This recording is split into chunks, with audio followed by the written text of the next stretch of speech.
2023 was a highly successful year for Donggang Jinhui Food.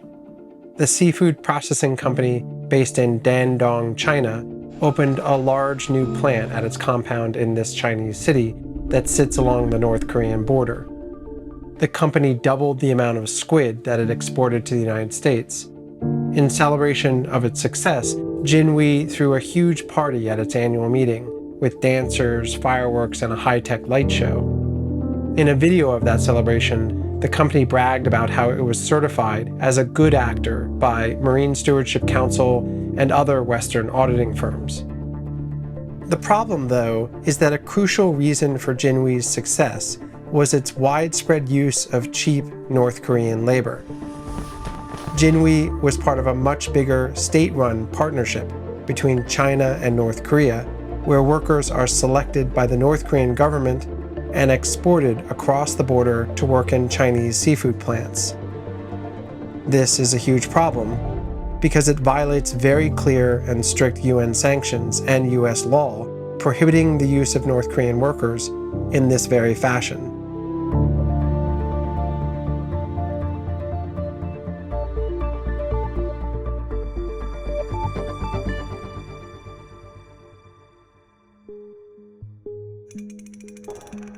In 2017, after North Korea tested a series of nuclear and ballistic missiles, the United Nations Security Council imposed a series of sanctions.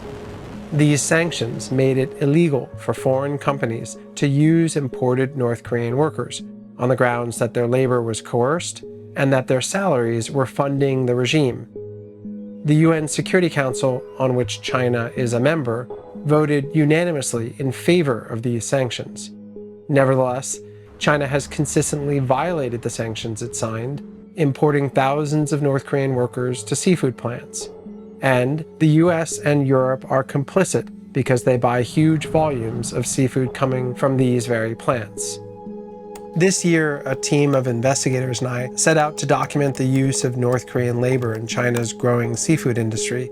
We collected leaked government documents, company promotional materials, satellite imagery, online forums, and local news reports.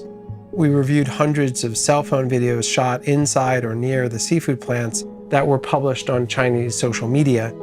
These materials opened a window onto a hidden world that China has tried to keep secret. In some instances, the presence of North Koreans at Chinese plants was explicitly discussed in the footage or in the comments. We had experts review the footage for North Korean accents, language usage, and other cultural markers.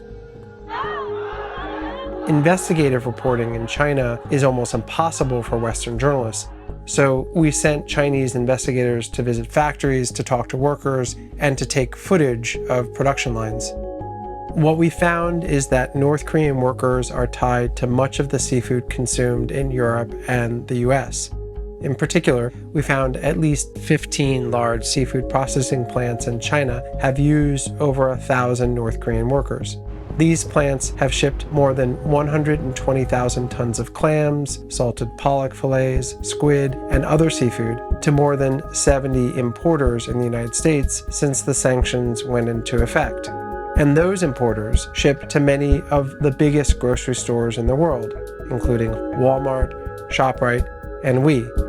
They also supply major restaurant chains like McDonald's and Cisco, which is the largest food distributor on the planet, servicing cafeterias in the US Congress, on American military bases, and in public schools. We reached out to these restaurants and grocery stores, but most declined to comment. Typically, such companies rely on social audits to ensure that there is no forced labor at their plants or in their supply chains. But experts, including in the US government, have concluded that these audits are not to be trusted because they don't ask the right questions. And particularly in China, they don't work because of government intimidation and the inability to do unannounced spot checks or to speak openly about human rights or labor concerns. China officially denies that North Korean workers are in the country, and yet the presence of these workers does not go unnoticed by locals. Still, the Chinese government tries hard to conceal its use of North Korean workers. In the weeks after my team's investigators visited several seafood processing plants looking for North Koreans, local Chinese security officials publicly distributed pamphlets with a stern warning. The pamphlets said, quote, "People who make use of the special geographical proximity of the border city to North Korea and the status of a Chinese citizen to contact North Korean workers, or who get too close to the workplaces of North Korean workers, will be treated as engaging in espionage activities, endangering national security, and be punished severely," end quote. The pamphlets also said that residents working with foreign media would face charges under the Anti-Espionage Act.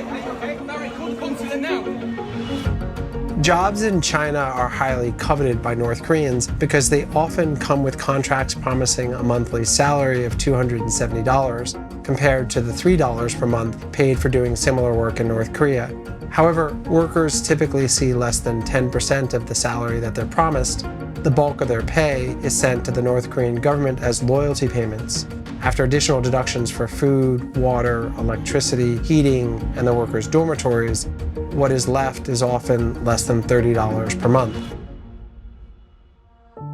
The North Korean government carefully selects which workers will be sent to factories in Dandong and elsewhere in China. If a worker has a family member who has ever attempted defection, they're automatically disqualified. The process is typically overseen by Room 39, a secretive agency of the North Korean government that oversees activities such as sending assassins abroad, money laundering, weapons purchases, and cyber attacks. Workers often have to sign 2- or 3-year contracts. After they arrive in China, managers confiscate their passports. If workers attempt to escape or complain to people outside the plants, their families at home can face reprisals from the government. The work itself is relentless. Shifts at the seafood plants run 14 to 16 hours. Workers receive up to 1 day off per month, and few, if any, holidays or sick days. In seafood plants, the women sleep in bunk beds in locked dormitories, sometimes with 30 people to a room. Workers are forbidden from tuning in to local TV or radio, and from leaving factory grounds unaccompanied. Occasionally, they are allowed to socialize, but almost always within the grounds of the processing plant. In a video posted on social media of North Korean workers playing volleyball, one viewer commented, quote, "They have been brainwashed and they don't know how good the outside world is," end quote. To understand conditions at the plants, I hired investigators to interview women in North Korea who previously worked in seafood processing in China. I wrote a list of questions, and these investigators hand-delivered the questionnaires to the women. After these workers wrote their replies, the investigators took pictures of their answers and sent them to me electronically. Most of these workers are women, and their responses to me were stark. They described loneliness, violence, and a crushing sense of captivity. They also described a widespread pattern of sexual abuse. Among the 20 female North Korean seafood workers interviewed, all but 3 said they had faced sexual assault.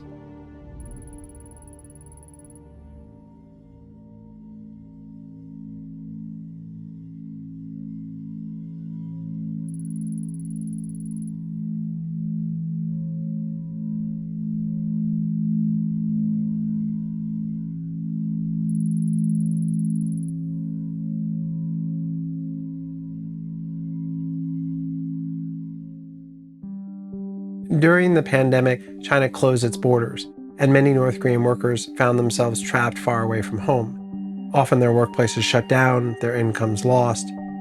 North Korean workers often have to take loans from loan sharks to pay bribes to government officials and labor brokers to secure a job in China.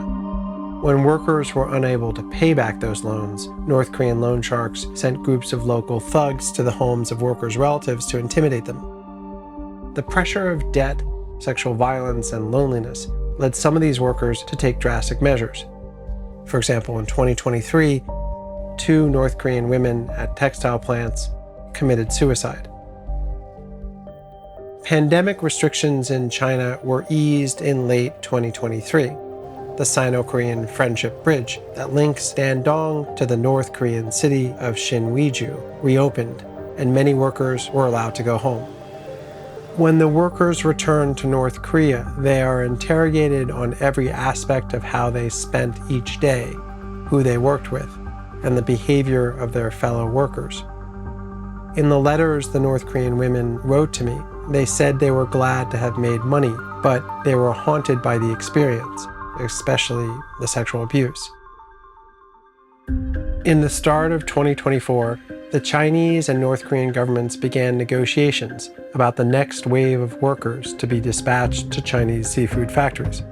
Sources told me the price for each worker had gone up. North Korean labor brokers planned to add an extra $130 fee per worker. Why? Because this is a market, supply and demand, and it turns out the Chinese seafood industry is heavily dependent on cheap North Korean labor for its growing global production. And in particular, to feed consumers, not just in Asia, but also in the US and Europe.